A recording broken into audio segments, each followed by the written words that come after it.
नीतीश कुमार ने भी ठगा है बिहार को।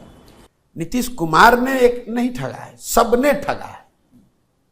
पिछले 40, 50, 60 वर्षों में देखिए, बिहार जो है वो 1950 के दशक में 1965 तक अगर आप बिहार के विकास के आंकड़ों को ध्यान से देखेंगे तो आपको पता चलेगा कि 1965 तक बिहार देश का बीमारू राज्य नहीं था। बिहार देश के 10 सबसे बेहतर राज्यों में था। उस समय जो देश की आर्थिक सामाजिक हालात थे उसमें बिहार की स्थिति भी खराब थी, लेकिन देश के दूसरे राज्यों के मुकाबले हम लोग पीछे नहीं थे। 65 के बाद से जो गिरावट शुरू हुई है वो रुकने का नाम नहीं ले रही है। उसमें एक थोड़ा सा छोटा सा पॉज 2005 से 2010 के कालखंड में दिखा जब नीतीश कुमार एनडीए की सरकार बनी, लेकिन वो क्षणिक था। फिर पुनः वही स्थिति हो गई। कई लोगों को लगता है कि बिहार गरीब बदहाल इसलिए है कि लालू जी ने इसको बर्बाद कर दिया।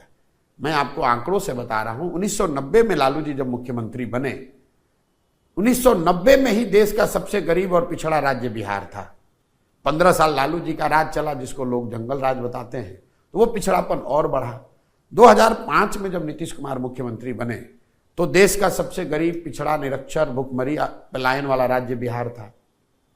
और आज करीब करीब 19 वर्षों के नीतीश बाबू के शासन के बाद देश का सबसे गरीब, पिछड़ा राज्य बिहार ही है।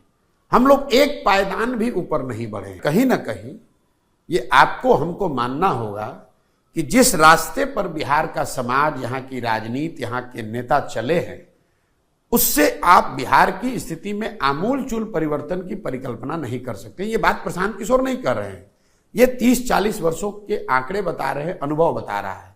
और हम लोग को इतनी ह्यूमिलिटी हम लोगों में जरूर होनी चाहिए कि भाई अगर गलत रास्ते पर चल रहे हैं तो रुकें, एक बार उसका आकलन करें और ये समझें कि आखिर दूसरे राज्यों में भी तो भ्रष्टाचार है, दूसरे राज्यों में भी तो ये इसी देश का संविधान है। ऐसा तो नहीं है कि दूसरे राज्यों से गरीबी, भ्रष्टाचार खत्म हो गया है, लेकिन जितनी बदहाली बिहार में है इतनी बदहाली तो देश के किसी हिस्से में नहीं है।